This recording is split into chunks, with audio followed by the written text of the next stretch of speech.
ভগবান পরশুরাম কেন তার মাকে হত্যা করলেন?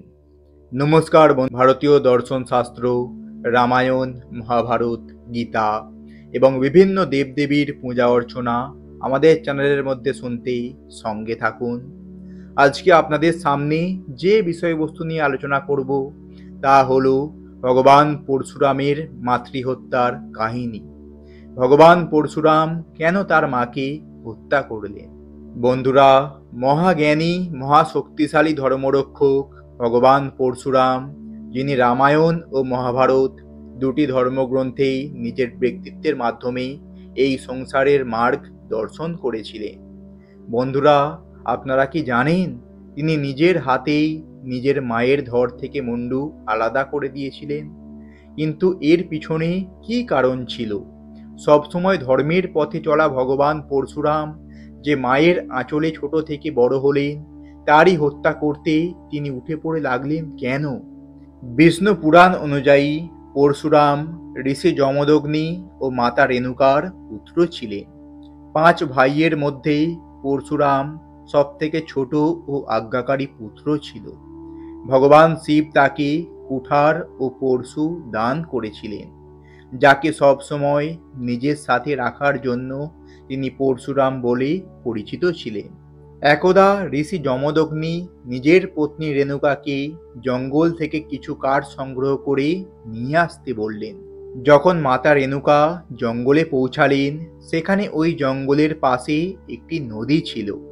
সেখানে তার দেখা হলো একটি রাজার সঙ্গে। রাজা ছিল খুবই রূপবান। রেণুকা ওই রাজাকে দেখার পর আকর্ষিত না হয়ে থাকতে পারলেন না, আর দুজন একে অপরের মধ্যে হারিয়ে গেলেন। কিন্তু এদিকে ঋষি যমদগ্নি নিজের পত্নী রেণুকার অনেকক্ষণ ধরে অপেক্ষা করতে করতে তার পথ চেয়ে বসেছিলেন। অনেকক্ষণ অপেক্ষা করার পর রেণুকা ফিরে এলো। তখন ঋষি তাকে দেরি হওয়ার কারণ জিজ্ঞাসা করল। তখন রেণুকা তার স্বামীকে মিথ্যে কথা বলে দেয়। কিন্তু ঋষি যমদগ্নি ছিলেন অত্যন্ত বুদ্ধিমান ও প্রকাণ্ড বেদবান। ঋষি যমদগ্নি নিজের দিব্য দৃষ্টির মাধ্যমে এটি জেনে নেন যে রেণুকা কোনো রাজার সুন্দরতায় মুগ্ধ হয়ে গিয়েছিলেন। ঋষি যমদগ্নির রেণুকার এইরূপ মিথ্যা কথা বলা খুবই খারাপ লাগে এবং তিনি খুবই ক্রুদ্ধ হন। এরপর তিনি তার 4 পুত্রকে বলেন, তোমরা তোমাদের মাকে হত্যা করে দাও। কিন্তু 4 পুত্র মায়ের প্রতি ভালোবাসা থাকার কারণে এই কাজ করায় না করে দেয়। তখন ঋষি যমদগ্নির ক্রোধ আরো বেশি পরিমাণে বেড়ে যায়। তখন তিনি তার ছোট পুত্র পরশুরামের অপেক্ষা করতে লাগলেন।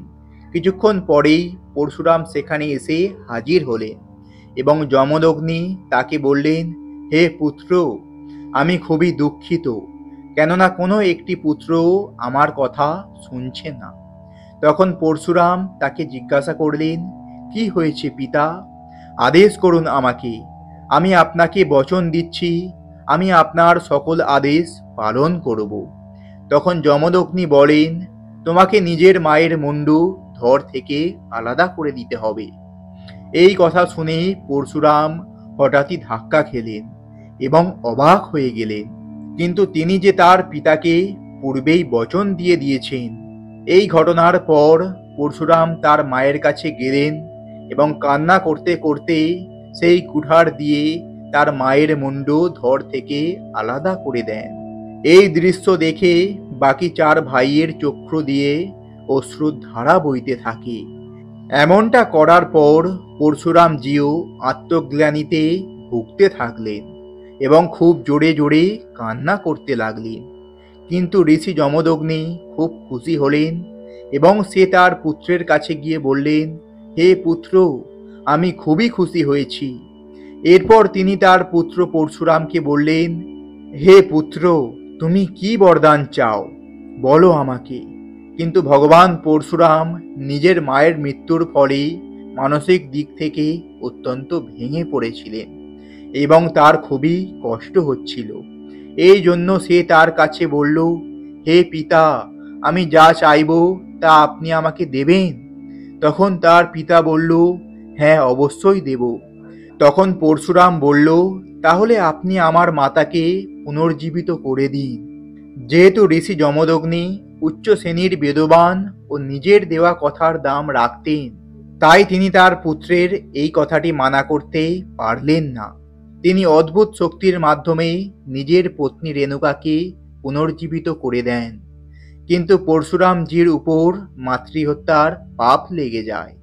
আর এই মাতৃহত্যার পাপ থেকে মুক্তি পাওয়ার জন্য পরশুরামজি ভগবান শিবের কঠিন সাধনা করতে থাকেন।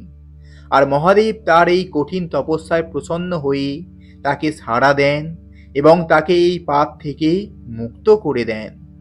তো বন্ধুরা, এই ছিল মূলত ভগবান পরশুরামের মাতৃহত্যার কাহিনী। তো আশা করি বন্ধুরা এই ভিডিওটি দেখে আপনারা সমৃদ্ধ হয়েছেন। ভালো লাগলে অবশ্যই আপনজনের উদ্দেশ্যে এটি শেয়ার করবেন। ভালো থাকুন, সুস্থ থাকুন। ধন্যবাদ। ঈশ্বর আপনাদের মঙ্গল করুন।